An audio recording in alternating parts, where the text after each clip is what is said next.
Con mucho gusto, Alexandra Zapata Ojel, investigadora en temas educativos. Alexandra, qué gusto saludarte.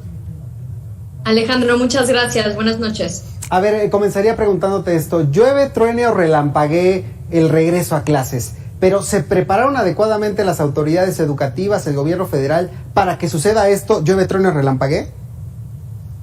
Definitivamente no, y son las propias comunidades educativas las que reportan esto. A menos de 20 días del regreso a clases oficial, lo que reportan directores, padres de familia, docentes, es que básicamente no saben nada.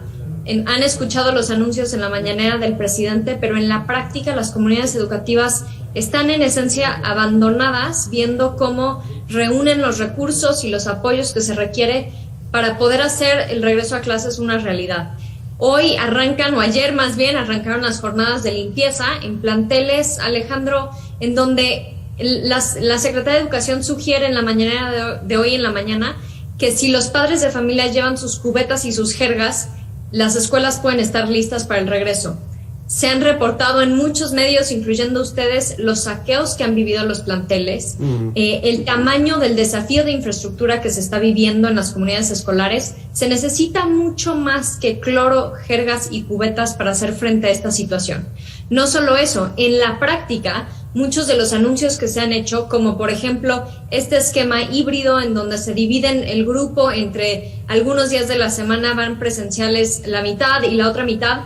Una directora hablaba conmigo y me decía, es que en la práctica hay una brecha gigantesca entre lo que se anuncia y los detalles de la realidad en el salón de clases. Incluso si dividimos a los alumnos, son los mismos adultos los que están asistiendo y atendiendo a ambos grupos. Somos los mismos adultos ahí todos los días y también muchos docentes están visitando más de un plantel.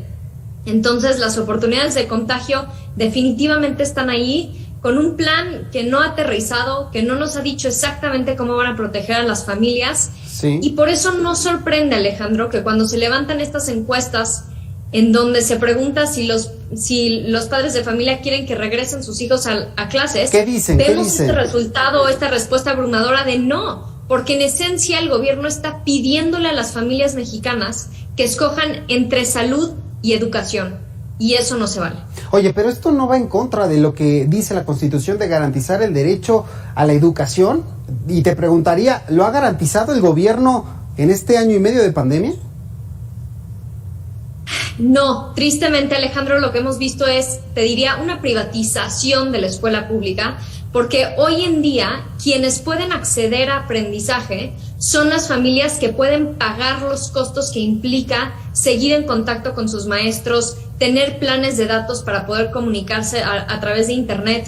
No se diga que los docentes han tenido que costear estas inversiones ellos también. Se ha pedido muchísimo de las familias mexicanas y de los docentes a lo largo de los últimos 17 años y no se ha visto un solo anuncio presupuestal del tamaño de la prioridad que dice el presidente que es la educación para su gobierno. Hace un par de días se anunció que la escuela, la educación, se vuelve una actividad esencial porque es una prioridad nacional. Yo estoy de acuerdo en que es una prioridad nacional. Lo que me preocupa es que no veamos en práctica el presupuesto que tendría que acompañar un anuncio de esta naturaleza. Si es la educación una prioridad nacional, ¿por qué no estamos viendo ni siquiera un presupuesto que ayude a garantizar medidas sanitarias mínimas, Alejandro? Me refiero a cubrebocas, gel. Hoy en la mañana la Secretaría de Educación decía, les vamos a pedir a las familias que traigan su propio gel y su propio cubrebocas. Habrán familias que no tengan los recursos para poder hacer frente a eso. Hemos, a la par de este desafío educativo, visto también las cifras de pobreza extrema, 2 millones de personas adicionales en pobreza extrema en nuestro país. Es en este contexto económico en el que cada vez se pide que las familias aporten más y más recursos a la educación pública. A ver, ahorita me llamaba la atención esto que decías sobre tener un sistema híbrido de educación, quienes van a tener que hacer clases a distancia, quienes van a optar por acudir a las aulas y quienes no les va a alcanzar ni para una ni para otra. Hoy ya tendríamos una evaluación correcta de lo que se hizo en este sistema digital de educación en este país, más allá de pasar clases en televisión. Los primeros hallazgos y las primeras evaluaciones que se han hecho sobre lo que se ha logrado con el programa Aprende en Casa no son nada alentadoras, Alejandro, y yo creo que vamos a tener que ver poco a poco, seguir monitoreando el aprendizaje, seguir evaluando para entender el impacto que tuvo este último ciclo y medio a distancia en el aprendizaje de las niñas, niños y jóvenes en México. Sin duda, lo que estamos viendo no solo es un reto de aprendizaje, sino también un desafío gigantesco de deserción escolar. El gobierno sigue sin dimensionar el número de niñas, niños y jóvenes que simplemente no van a regresar a la escuela.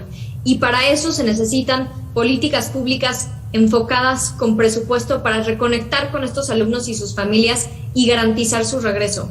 El costo y las cifras varían y no las tendremos hasta que se levante un padrón confiable del número de alumnos que han abandonado sus estudios. Pero si las cifras se asemejan los cálculos que se han empezado a hacer de 5 millones, una estimación conservadora, posiblemente más, estaríamos enfrentando una tragedia nacional, una que tendría repercusiones por generaciones hacia adelante, que comprometería los ingresos y el bienestar de los estudiantes a futuro, de sus familias y del país completo. Híjole, cuando vemos todo el panorama en esta perspectiva que nos planteas, pero además vemos el tema de la reacción de la gente con estas encuestas sobre la confianza a las autoridades de este país para poder volver a las clases. Al mismo tiempo, el rezago educativo del cual nos estás hablando. Y tercero, que no me parece menos importante, y me parece que hoy en día es importante poner sobre la mesa el tema de la ansiedad, la depresión, estas enfermedades, la salud mental de los jóvenes, de los pequeños, ¿no? Que de alguna forma muchos entraron al kinder, se acabó el kinder y ni siquiera saben qué es un salón de clases, tener un recreo, conocer amigos, esta convivencia a la que tú y yo sí tuvimos posibilidad.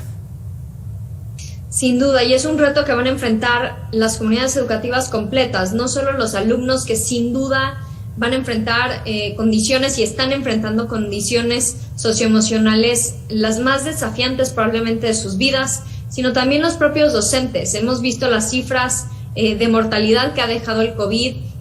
La revista Lancet publicó hace unas semanas que México ocupaba el lugar número 1 en huérfanos de COVID. Todo esto suma a un contexto tan complicado en donde precisamente por eso tenemos que inyectar un sentido de urgencia, pero no solo un sentido de urgencia como la frase que mencionabas al inicio de esta entrevista de llueve, trueno, relampaguee. Esos anuncios tienen que estar acompañados con acciones, con compromiso, con apoyos, con presupuestos contundentes. Si no, todo se queda simplemente en buenos deseos y en anuncios en una mañanera. Los niños, las niñas y los jóvenes de México merecen que se haga justicia, que se cumpla este derecho humano que está establecido en la Constitución, el derecho a la educación de calidad, que veamos estos apoyos para docentes, para alumnos, para padres de familia, y que poco a poco podamos aspirar a cerrar las brechas de desigualdad de aprendizaje que se han ido acentuando, que ya teníamos antes de esta pandemia sin duda, pero que esta pandemia ha acentuado de manera dramática entre los jóvenes y los niños de México. La gran tragedia es precisamente que son las familias más vulnerables, los niños con menos recursos, los que cada día se quedan atrás si no vemos estas acciones por parte del gobierno. Son esos niños los que no pueden financiar todos los insumos que el gobierno no está proveyendo. Son esos alumnos los que no pueden financiar planes de datos. Una mamá le decía a la maestra de su hija en Milpalta: o le doy de comer a mi hija o pago un plan de datos para que siga conectada a la escuela. No me alcanza para hacer las dos cosas. Y las familias no deberían de tener que escoger entre esas dos cosas. Bueno, te agradezco mucho estos minutos, Alexandra. Estamos viendo estas reflexiones en pantalla, ¿no? Que se ha privatizado la escuela en este país, no se ha garantizado el derecho a la educación y a las familias les cuesta un ojo y más poder tener a sus hijos en las escuelas de este país, incluso las escuelas públicas, ya ni qué decir las escuelas privadas. Te agradezco como siempre estos minutos. Al contrario, muchas gracias y muy buenas noches. Buenas noches, ya sabe que puede recuperar estas conversaciones en nuestras redes sociales. Vamos ahora a ver lo que sucede en Michoacán a propósito de este tema del